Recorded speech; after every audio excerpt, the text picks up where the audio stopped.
Hey there, my friend. How are you? How are you? I pray that you are well today. I pray that all is well with you and your family and your life, and that you're experiencing all that life has to offer, because we know that there are so many wonderful things life has to offer us. So, we needn't think long. We needn't look far. The answers may be right in front of us. They're right there all along.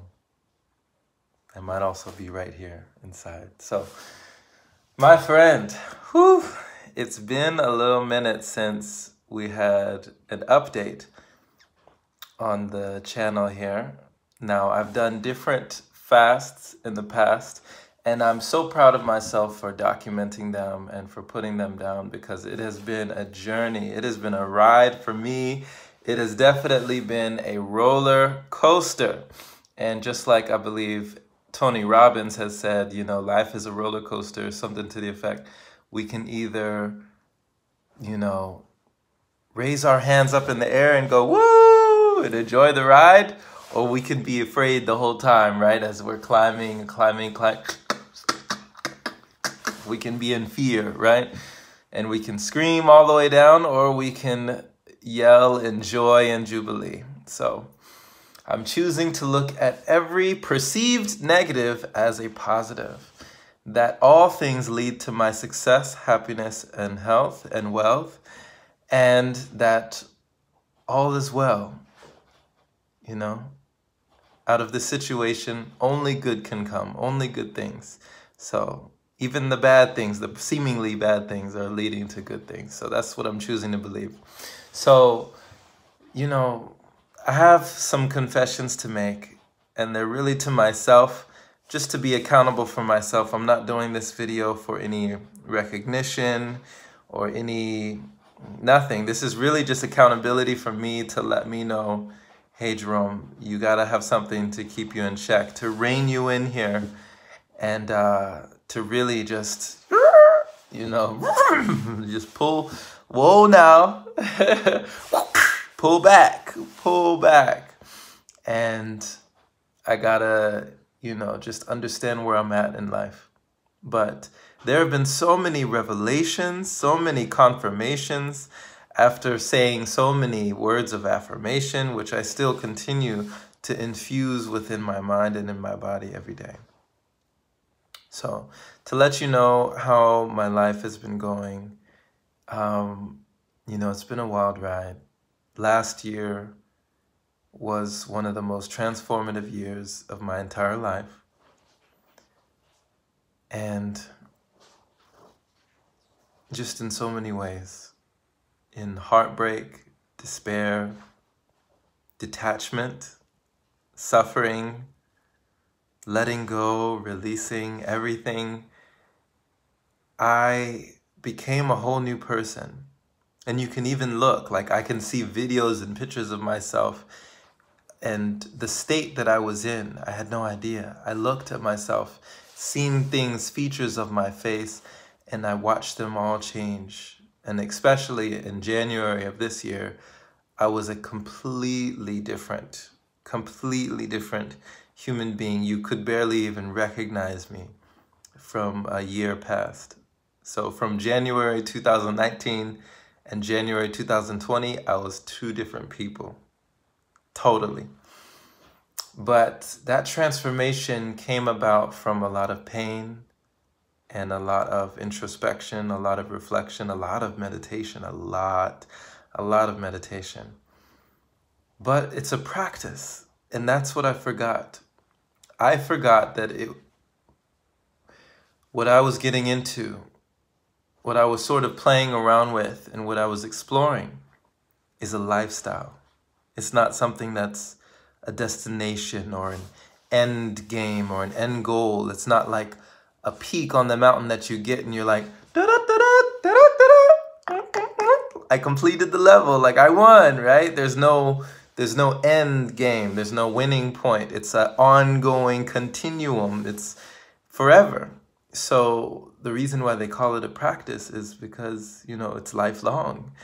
We get to practice this thing called meditation for the rest of our life. There's no end. This energy work, building our energy body, our etheric body, there's no end. There's no end, right? So if energy is in abundance, if we are energy, then there's no cap, right? No cap. There's no limit to how far we can go. And there's also no limit to how far we can sink. So there's no limit to how far we can rise.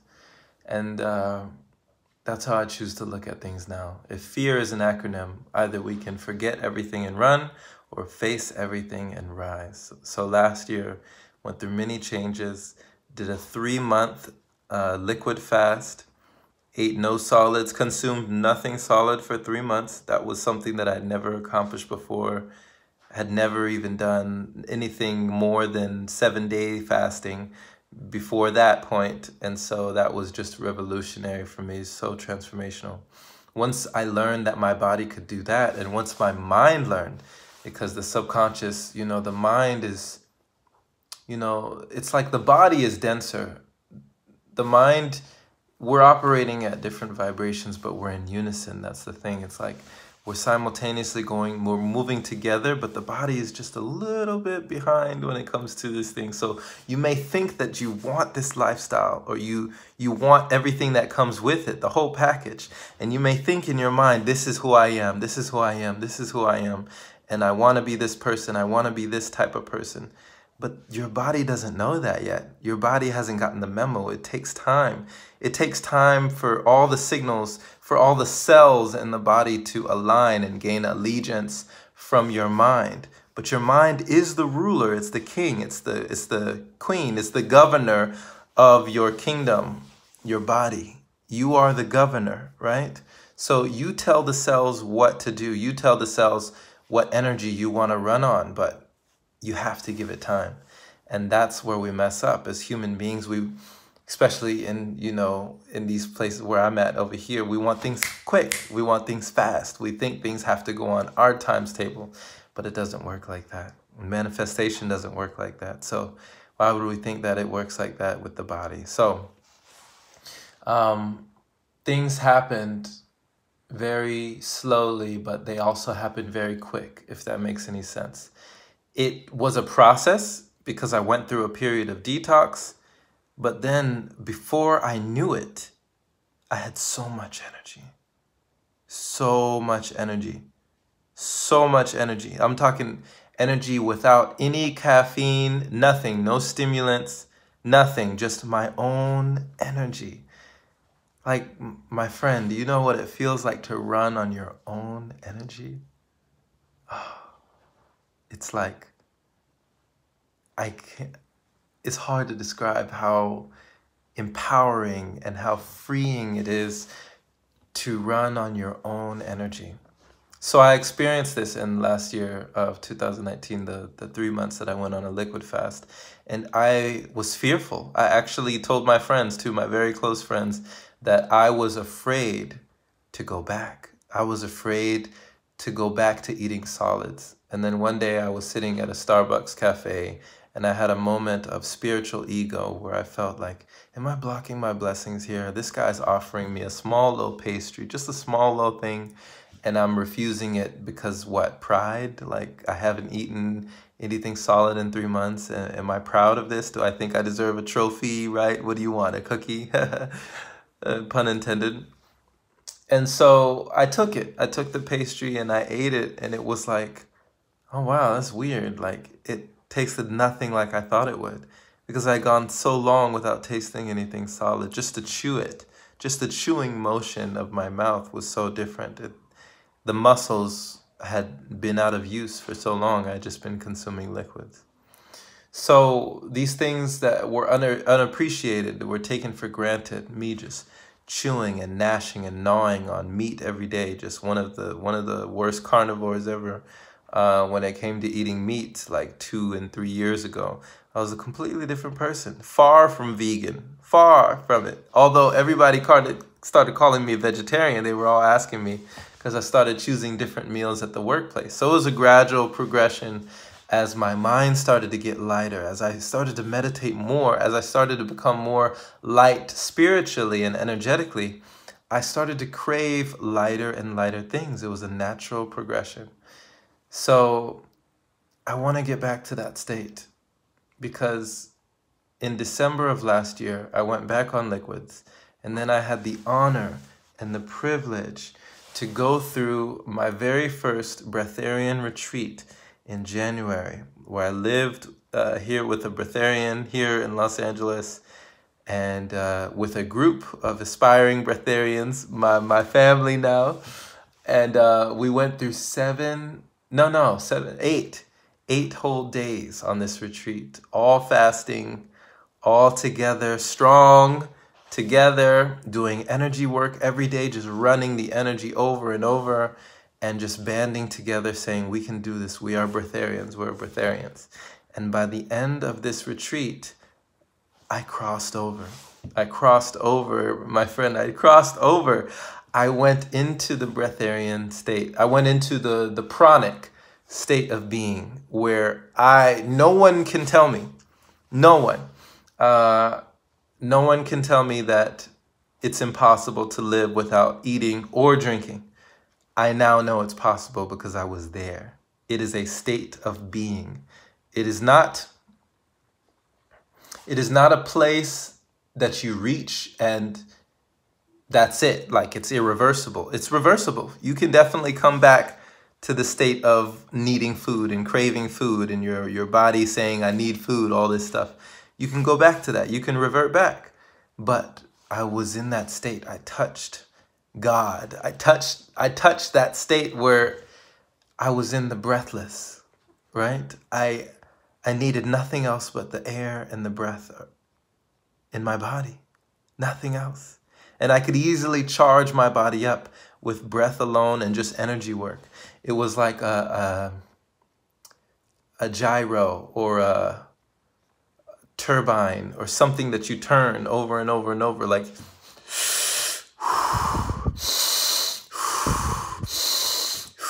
I could just do like a few breaths in and out in my car, sitting down, anywhere, and my body would lift as if I had just taken a shot of nitro coffee, right? Just off a breath, yo. So you gotta imagine, like, I felt like a superhero. A superhero. When I was young, when I was a kid, I always wanted to be a superhero. Always wanted to. I looked at the cartoons and I said, Dad, that's me. I'm Sonic the Hedgehog. I'm Knuckles the Echidna. I'm this superhero. I'm that superhero. I always wanted to be. I have superpowers and teleportation, super speed, like these things. I just idolize superheroes. And I remember playing superhero games on the computer and being an only child. I'd, find friends online. And so this was my beginnings of, just into the world of comic books, which I still read comic books. I love Daredevil and Doctor Strange. Those are my favorite right now. And so, yeah, I touched that. This year, the beginning of this year I had some of the best times in my entire life. And it's still going. I mean, we're only in March here, but early February and throughout January, it was some of the best times of my entire life. I could not believe how blissful, how wonderful, how elated I could feel, and that one can feel when you're unrestrained. The shackles are broken. There's nothing keeping you down. Why would you have to go to work if you don't need to eat, right? If you barely sleep. I was going to sleep at 11, 12 o'clock, like midnight, waking up at 2 or 3 in the morning, refreshed. I'm talking refreshed, reinvigorated, reborn, ready to win the day. At 3 o'clock in the morning, only a few hours sleep, ready to go. My body says, ding, I'm ready. And me being like, no way, there's no way, like at least 4 or 5 hours, like at least 6 or 7 hours of sleep, right? I'm used to getting 8 hours of sleep. No. My body says, no, we can function on 3 hours now, right? And we're good. So that's more time to read, more time to study, more time to research, more time to do videos, more time to work on your dream, more time to plan, more time to spend time with your friends, family, more time to have more time, right? Everybody's always complaining they don't have enough time.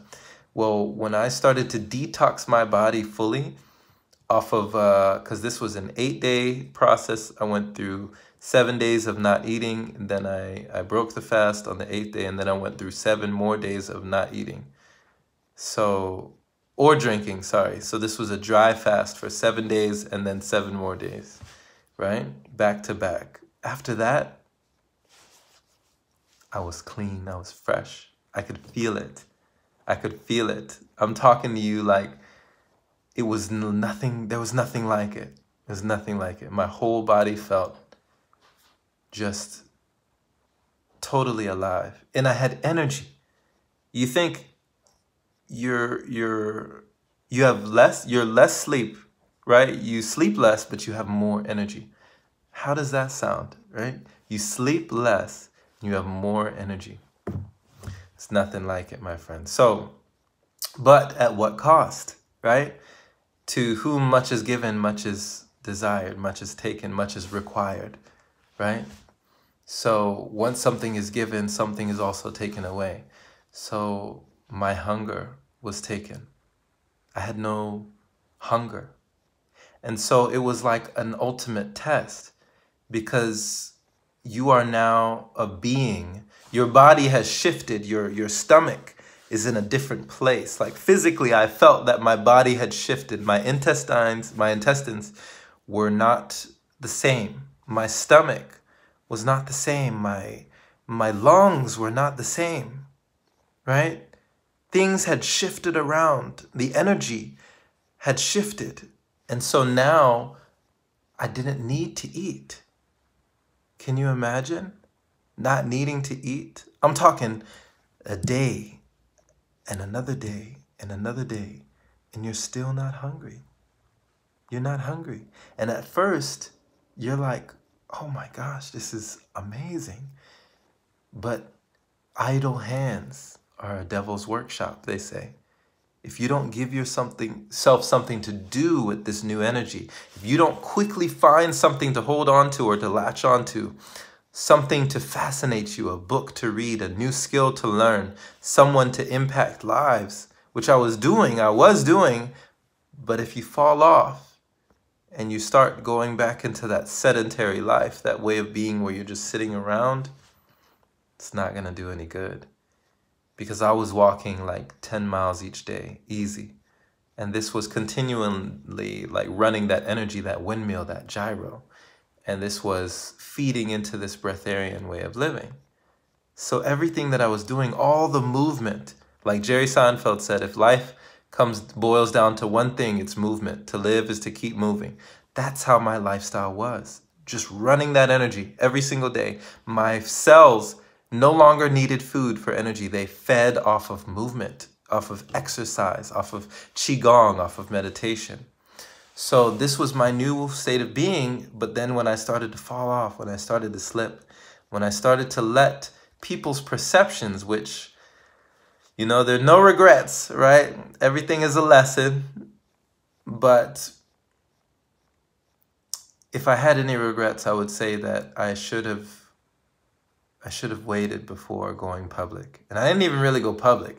It was just a few family members saw my videos and they freaked out, told my folks, my parents, and my parents were calling me crying like, oh, like, please stop, you're hurting yourself, you're killing yourself. Like, they're all concerned, and I'm feeling the best I've ever felt in my life, and I let all of that seep into my psyche. I told myself I wouldn't let that get me down or hold me back, but it did. It did. It started to. So I can't blame it on that, of course, but it didn't help things. It didn't help things when your parents are just, you know, crying and you know, saying that, you know, they think that you're suicidal. They think something's wrong with you, and nothing was wrong with me. Nothing is wrong with me. So that's tough. But after that, things started to go. night after night, I started eating again. Now, in the beginning, I was eating just to test out my body, just to see, and it was like evaporating. It was going into the phantom zone. It was in the nether realms, like it was just poof. The food would go in and it would go nowhere. It would disappear. Literally, it would be gone. And I wouldn't know where it would go. And there would still be a hole in my stomach. I still wouldn't be hungry.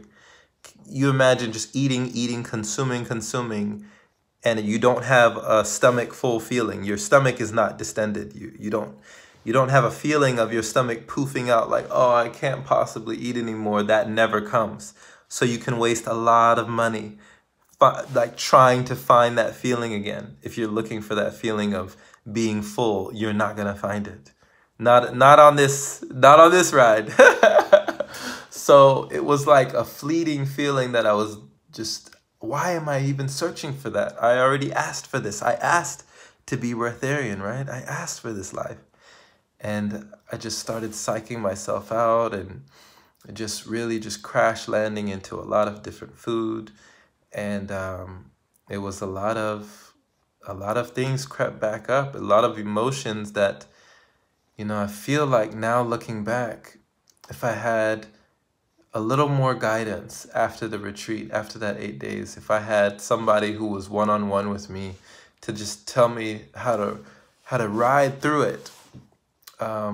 You know, luckily I was watching a lot of videos from Elitam and Prana Talk TV with him and Shayna Dean. Shout out to y'all, Elitam, Elamine, and Shayna Dean. Y'all are wonderful. Y'all are awesome people. But yeah, it was really tough because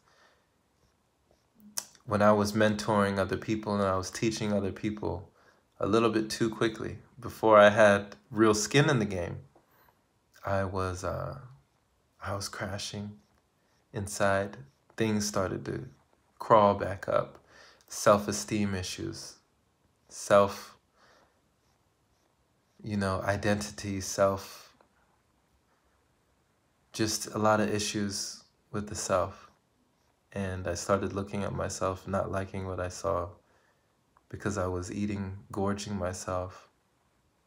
And self-image, that's what I meant to say, self-image. I started inducing vomit, throwing up the food that I would eat. So I was watching the money that I was spending go down the toilet or go down the garbage, literally. I was watching the transfer of energy. And so this got very, very hazardous to my health. And so now, after going up and down and up and down, I want to start anew. I want to start fresh. I want to start again, but I want to do this with accountability. And that's why I'm making this video. If this helps anyone on the journey, if this helps anyone on your path, then I'm so thankful. I'm so glad.